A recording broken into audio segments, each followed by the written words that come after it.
It's pretty common knowledge that people leave organizations because of the problems that they have with their direct supervisor. What's less common to understand is that the number one reason that people are leaving is because of lack of feedback or lack of appropriate feedback specific to situations. You know, it's a myth that people don't want to hear how they're doing. They don't want to get information about the way that they're performing. And it's really important for people to know what they're doing well and what they're not doing well so that they can be successful. And it's, a lot of times the self-talk of the supervisor is, I don't want to do this. It's going to be hard. I don't want to say something that's going to make that person feel bad.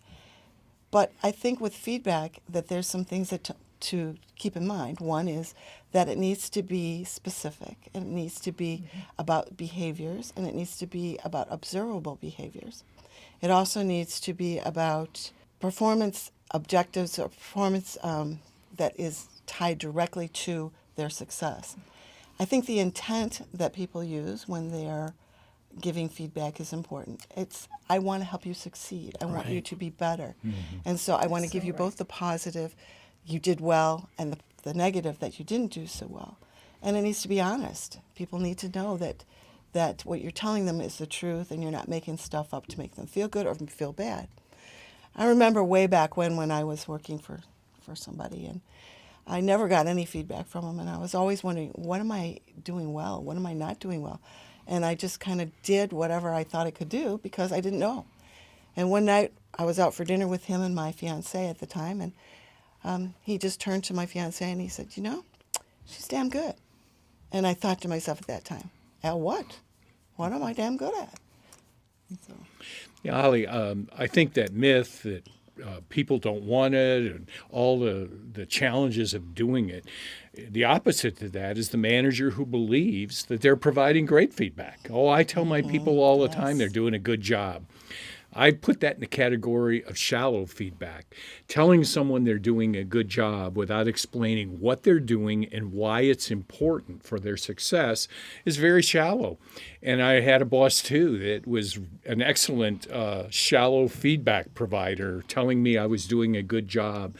And my question in the back of my mind was, I wonder if he can explain to me what I'm doing that's making my job successful. Well, and in that point, that's why I think it's important to create an environment of trust, because in your case, it would have been a perfect opportunity to be able to, if that environment was there, to be able to say to your boss, you know, can you be a little bit more specific and help me understand what am I good at it, right? What I'm doing great.